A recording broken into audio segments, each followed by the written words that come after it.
Bonjour, je suis parrain et je suis photographe. Bonjour, je suis Anna Zoura Perrinto, rédactrice en chef du No Comment Magazine. On a choisi ensemble de faire un reportage sur la santé mentale dans la rubrique Grand Angle pour No Comment Magazine pour le mois d'octobre. On a choisi de faire un reportage sur la santé mentale parce que c'est un sujet qui reste encore tabou à Madagascar. La plupart des familles qui ont des proches présentant des troubles mentaux ne vont pas directement dans les centres spécialisés, mais vont par exemple avoir recours à la religion. Et donc, ce reportage que nous avons fait, nous l'avons effectué au sein du centre hospitalier Saint-Benoît-Ménia et Mircea-Tousque. C'est un centre qui prend en charge les personnes qui présentent des troubles mentaux, notamment la schizophrénie, la dépression. Il y a également les troubles qui sont causés par les addictions. Ce qui est intéressant aussi avec ce centre hospitalier Saint-Benoît-Ménia, c'est qu'il propose des prises en charge non seulement à travers les médicaments, mais aussi à travers l'art-thérapie. Ce qu'on a trouvé d'intéressant et de très très touchant à travers ce reportage, c'est surtout la façon dont l'établissement traite ses patients à travers l'art, à travers les choses quotidiennes de la vie, à travers les interactions. Et il s'avère que ces méthodes sont très très très efficaces, des fois même plus efficaces que les méthodes traditionnelles. Et on a pu être témoin aussi que ces personnes qu'on croyait être en marge de la société, une fois à l'intérieur de l'établissement, commencent à s'insérer socialement entre eux, ce qui veut dire que même les patients arrivent à se parler entre eux, interagir et s'aider mutuellement.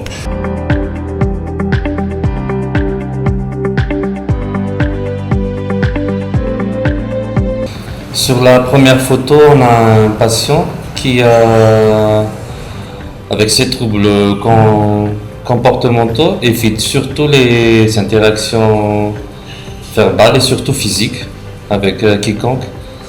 Et si on essaie de l'approcher, même de le parler, il évite tout simplement. Il se renferme sur lui-même en fait.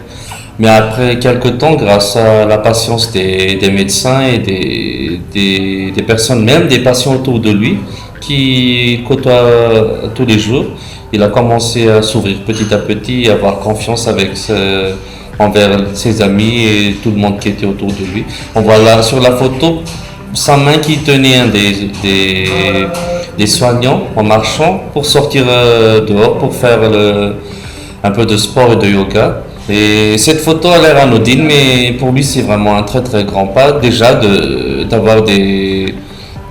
toucher quelqu'un et de mettre sa main sur l'épaule d'un des soignants.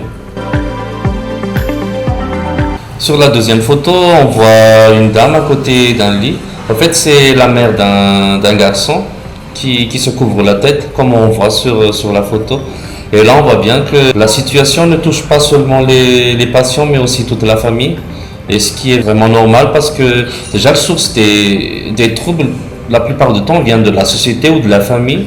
Et là, c'est très important pour le processus de guérison que la famille soit impliquée pendant tout le séjour du patient. Sur la photo, on voit une mère qui est présente presque tous les jours et on voit bien sur son visage que la fatigue commence à peser un peu et que toute l'étape de guérison ne guérit pas seulement le patient mais aussi tous ses amis et toute la famille et tout le cercle qu'il a autour. Alors sur la troisième photo, nous avons un jeune homme qui est en pleine cure de désintoxication à cause de l'héroïne. Donc il est venu au sein du centre de son plein gré parce qu'il s'est rendu compte que les relations avec sa famille et aussi avec ses amis se sont détériorées. Et ce jeune homme est là pour justement prendre conscience de l'impact que les drogues, notamment l'héroïne, mais il est aussi consommateur de cocaïne et de méthamphétamine, ont fait par rapport à son corps. Ce jeune homme nous a également expliqué que les 4 premiers jours ont été très difficiles pour lui, mais il est content d'être au centre parce que ça lui permet de prendre conscience justement de cette erreur qu'il a fait dans sa vie. Et son plus grand rêve, c'est de retrouver sa vie d'avant. Sur la 4e photo, nous avons un monsieur qui a été amené au centre par les sœurs En fait, il a été en errance pendant plusieurs années du côté de Tiroumandi. C'est un monsieur qui a été victime pendant ces périodes de lucidité. Il a expliqué qu'il a été victime de cambriolage et que ses enfants plutôt et sa femme ont été tués par des Dahal. Donc c'est un monsieur qui a subi beaucoup de traumatismes et il est accompagné au centre par une ergothérapeute qui s'appelle Boulatine.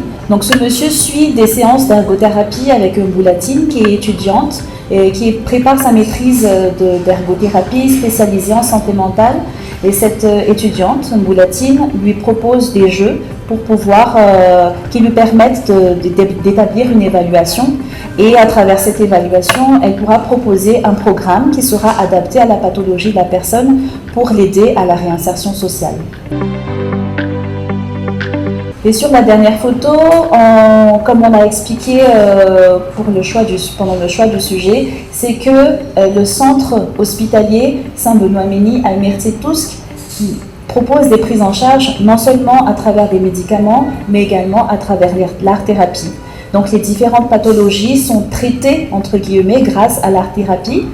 J'explique quand même une petite définition de l'art-thérapie. Donc c'est un processus thérapeutique qui aide à améliorer la santé mentale des personnes à travers une meilleure gestion des émotions. Donc sur cette photo, on voit les patients qui suivent une activité d'expression corporelle dispensée par Sylvain Bridé-Lamoureux, qui est un art-thérapeute. Et ces séances d'expression corporelle se déroulent tous les vendredis au sein du centre.